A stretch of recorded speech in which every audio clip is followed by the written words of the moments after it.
Merhaba sevgili hanımlar, Canım Anne YouTube kanalımıza hoş geldiniz. Bugünkü videomda bu görmüş olduğunuz yeleğin nasıl yapıldığını anlatmaya çalışacağım. Yeleğimiz bir yaşa uyumlu arkadaşlar. Yine benimle aynı ip, aynı numara tığ kullanırsanız aşağı yukarı aynı boyda bir ürüne sahip olursunuz.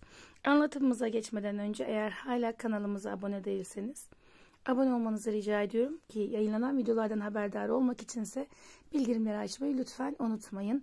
Bu şekildeki videolarımızın devamı için bizlere destek amacıyla yorumlarda da desteklerinizi mutlaka bekliyor olacağım arkadaşlar. Şimdi anlatımımıza geçebiliriz. Evet, hemen ipimizle başlayalım arkadaşlar. Şöyle bakın, burada tığ numaralarımız, şiş numaralarımız var. Hemen şöyle bakalım. 100 gramda 210 metre uzunluğundaki ipimize hemen bakalım.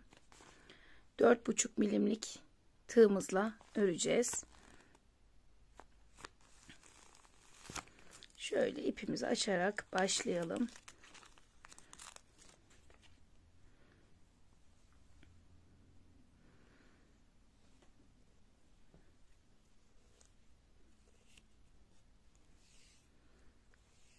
Şöyle bir kısmını ikiye katladım.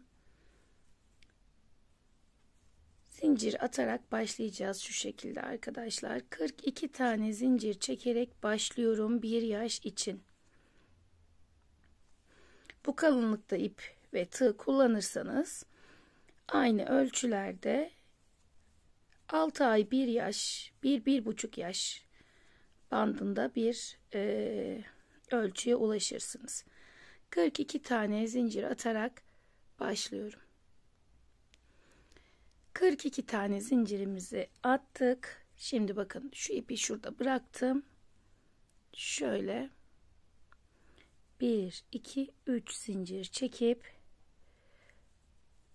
her zincire bir kez batarak üçlü trabzan yapmaya başlıyorum.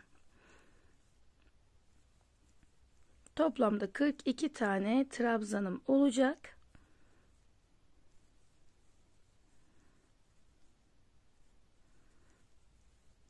Bakın burada bıraktığımız ipi şöyle zincirin üzerinde tutarak trabzanın arasına alıyoruz ve bunu da burada kamufle ediyoruz arkadaşlar. Bu şekilde çektiğimiz zincirlerin tamamının üzerine trabzanlarla dolduralım. Şöyle bir görüntümüz oldu. Şimdi ikinci sıramıza geçmek için 3 zincir çekip örgümüzü çeviriyoruz. Şöyle ikinci trabzanımızın üzerine batıp yeniden üçlü trabzan yapalım ve 8 tane trabzan yapalım yan yana. Her trabzanın üzerine bir kez trabzan oluşturarak.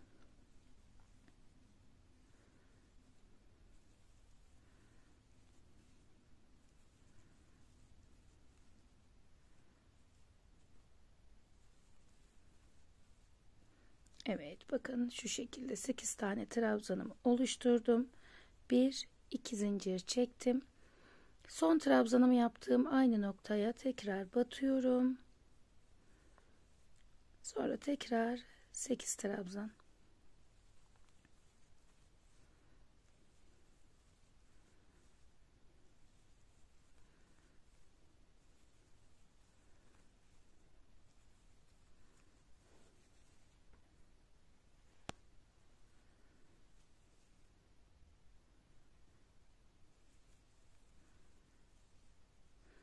Sekiz trabzandan sonra tekrar 2 zincir ve son battığım yere tekrar batıp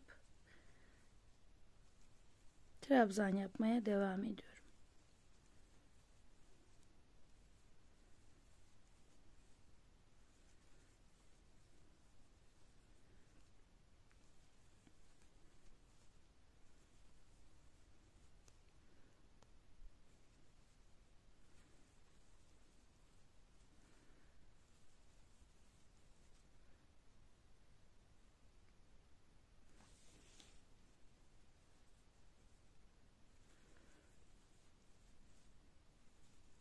Burada 14 tane trabzan yapıyoruz arkadaşlar. Önce 8, ardından 8, daha sonra 14 tane trabzan yapıyoruz.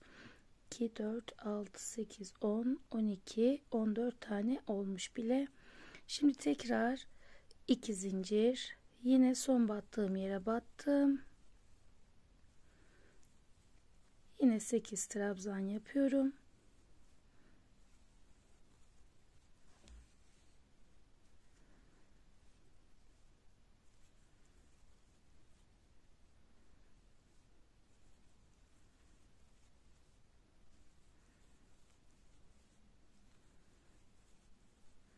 Evet, 8 tane trabzanımızı hazırladık. Şimdi yine 2 zincir, son battığım yerden başlıyorum. Burada da 8 tane trabzanımı yapıp sırayı tamamlıyorum. Modelin kurulumunu tamamlamış olduk arkadaşlar.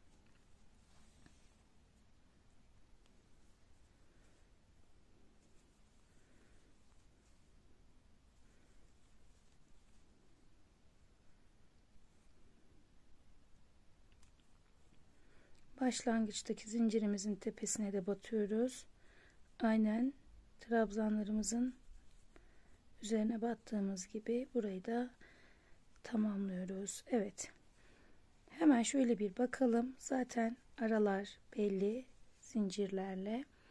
Ön, kol, arka, kol ve diğer ön. Bu şekilde bir ayarlama yapıyoruz roba kısmımız için. Şimdi tekrar bir üst sıraya geçeceğiz. Buradan sonrası zaten birbirini takip eden sıralar olacak birkaç sıra boyunca arkadaşlar. Şimdi yine ikinci trabzanımızın üzerine geçip her trabzanın üzerine bir tane trabzan yaparak sıramıza başlıyoruz. Bildiğiniz gibi alt sırada, yani ikinci sırada zincire kadar 8 tane trabzanımız var. 2, 4, 6, 8 trabzanımızı ördük. Daha sonra boşluğa geçiyoruz. Burada 2 tane trabzan yapıyoruz. Ön kısmımızı buradan genişlettik. Bakın ilk önü buradan genişlettik. Şimdi 2 zincir çekiyoruz. Tekrar aynı noktaya boşluğa 2 tane trabzan yapıyoruz.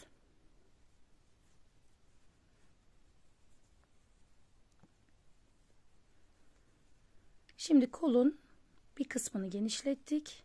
Daha sonra alt kısımdaki 8 tane trabzanımızı örüyoruz.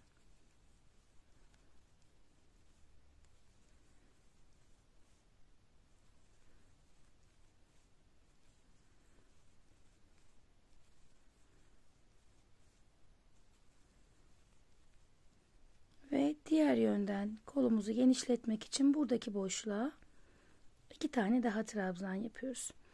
8 olan trabzan sayımız bu sırada 3. sırada 2 sağdan 2 soldan çoğaldı. 12 tane oldu.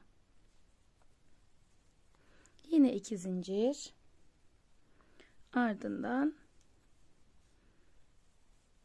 yine boşluğa 2 tane trabzan yaptım. Şimdi arka kısmın genişlemesini yapıyoruz burada da. Her trabzanın üzerine bir kez trabzan oluşturuyoruz. Evet. Arka kısımdaki trabzanlarımızı da tamamladık. 2 tane burada genişlememizi yapmıştık. Şimdi buradaki boşlukta alt kısımda zincir çektiğim kısımda 2 tane de burada trabzan oluşturuyorum. Arka kısımda da 2 sağdan 2 soldan 4 tane genişlememiz oldu. Şu şekilde. Yine 2 zincir. Önce boşluğa 2 tane, sonra her trabzanın üzerine bir tane. Bu şekilde birkaç sıra boyunca öreceğiz arkadaşlar. Sadece boşluklarda 2'şer tane arttırma yapacağız. 2 sağda 2 solda olmak üzere. Aralarında yine zincir olacak 2'şer tane ki bir üst sırada rahatça arttırmamızı yapabilelim. Bakın hepsinde şöyle geçeceğiz buradaki boşlukları. 2 tane trabzan, 2 zincir, ardından 2 trabzan daha. Sonrası ise alt sırada ne kadar trabzanımız varsa her birinin üzerine bir tane trabzan yaparak devam edeceğiz.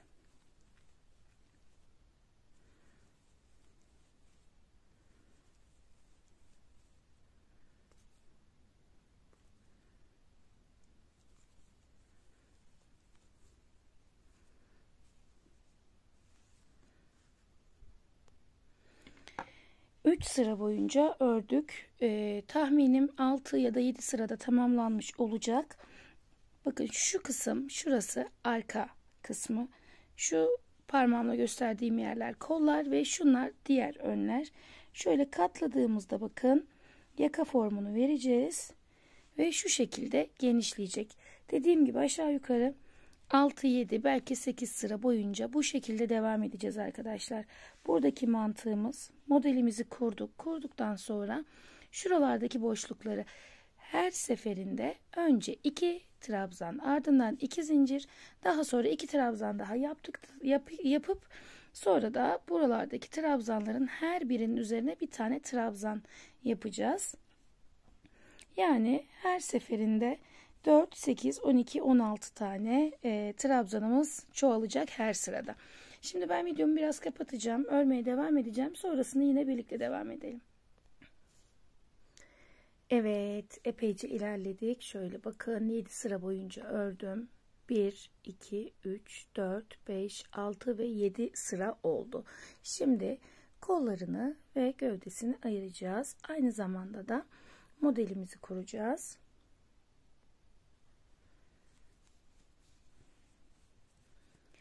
Yine aynı şekilde zincirimizi çekiyoruz. 3 zincir çektim.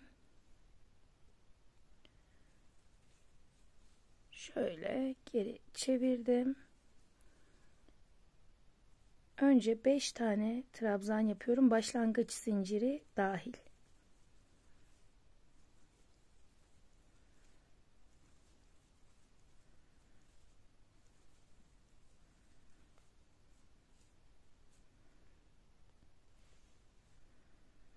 Ardından hemen modelimizi kurmaya başlayalım. Bakın şöyle ilk trabzandan ilmeğimi aldım, uzattım, tekrar tığıma sardım ve bir kez daha aldım, uzattım. Şöyle bakın, sadece tığımdaki ilmeğim kalıyor. Şöyle aldım ve daha sonra ikisini bir aldım. Hemen yanındaki trabzanın tepesine tekrar ilk alışımda bakın buradaki ilmeğim tığının boyunda, sardım ipimi, ilmeğimi çıkardım, uzattım trabzan boyunca, tekrar ipimi sardım, aynı şekilde bir kez daha aldım, uzattım. Bu şekilde ilerleyeceğiz tüm sıra boyunca. Bakın tekrar yavaşça anlatmak istiyorum. Şöyle ipimi sardım, hemen sıradan ilk trabzanın tepesine battım, şöyle ilmeğimi uzattım, tekrar aynı şekilde aldım, uzattım. Şurada görünen soldaki 4 tane ilmeği aynı anda aldım, sonra kalan 2 ilmeği aldım. Bu şekilde şöyle minik minik fıstıklar oluşturacağız.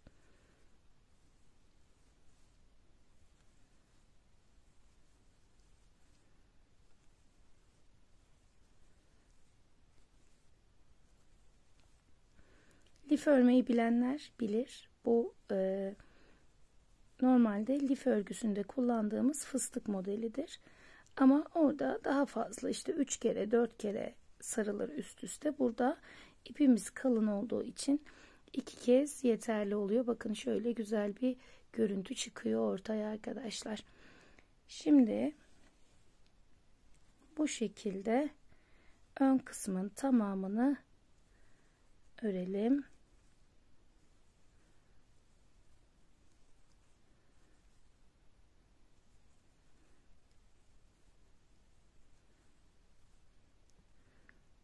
3 kez sardım sanırım. Birini söküp hemen şöyle devam edeceğim. Şimdi bakın şuradaki boşluğa geldi sıra. Burada da zincire batarak yapacağım aynı işlemi. Şu şekilde. Şimdi burada bakın sadece ön tarafı tamamladık. Kol kısmını atlıyoruz. Hiç zincir çekmedim bu arada.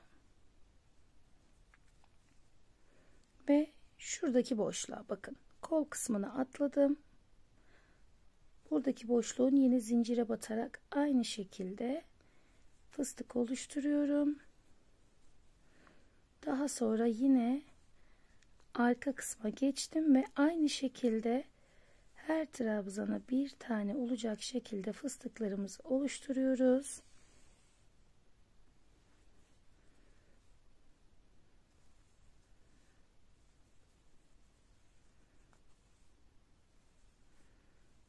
Ve arka kısmı da bu şekilde tamamlıyoruz. Her trabzanın üzerine bir tane olacak şekilde şu şekilde bakın. Arka kısmı tamamen örelim. Arka kısmı da bakın şu şekilde tamamen ördüm. Yine burada da boşlukta bir tane zincire batarak tamamladım. Şimdi bu kısma geçiyorum. Burada da diğer yönde yaptığımız gibi yine aynı şekilde zincire batıyoruz. İlmeğimizi uzatıp tekrarlıyoruz ve evet bu şekilde burayı da geçiyoruz ve ön kısmı, ikinci ön kısmı örmeye başlıyoruz.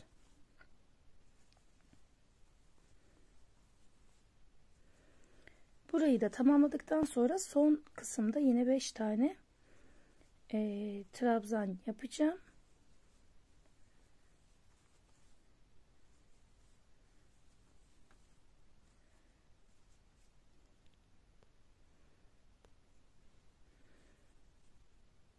Son 5 tane trabzanımız kaldığında da bu kısmı trabzan olarak örelim.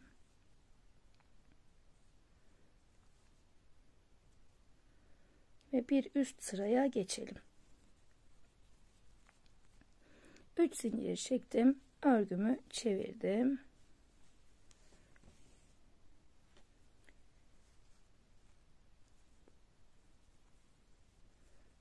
Yine 5 tane trabzan yaparak geçiyorum burayı.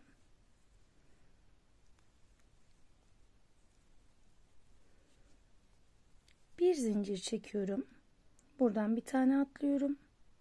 İkincinin tepesine bir tane trabzan oluşturuyorum. Hemen yanına bir trabzan daha.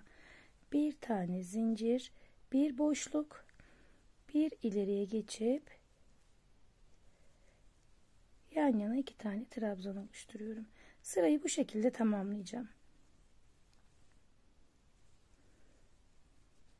Böyle yan yana 2 trabzan, üstte bir zincir, altta bir boşluk.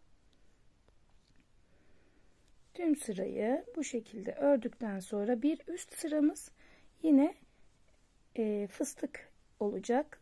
Daha sonraki sıramız yine bu şekilde trabzanlar olacak arkadaşlar. Birbirini takip eden sıralar olacak. Şimdi burayı tamamladıktan sonra tekrar fıstıklı sıraya geçişi göstereceğim. Evet, şöyle kafes şeklinde trabzanlarımızı oluşturduk. Görüntümüz bu şekilde arkadaşlar. Şöyle. Şimdi tekrar şuradaki fıstıklı sırayı öreceğiz.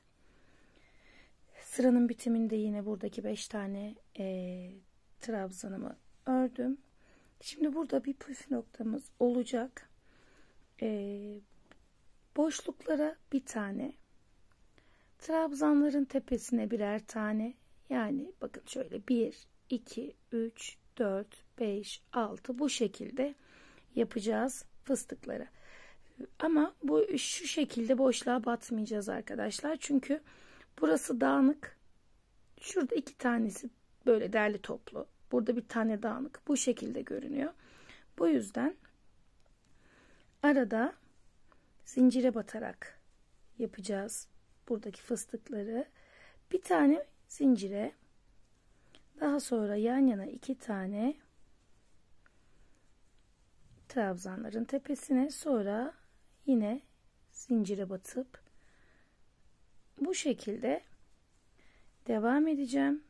Şimdi buradaki sırayı tamamladıktan sonra alttaki sırayı tekrarlayacağım. Sonra fıstıklı sıra, sonra buradaki boşluklu sıra, bu şekilde devam edeceğim ta ki istediğim boya ulaşıncaya kadar.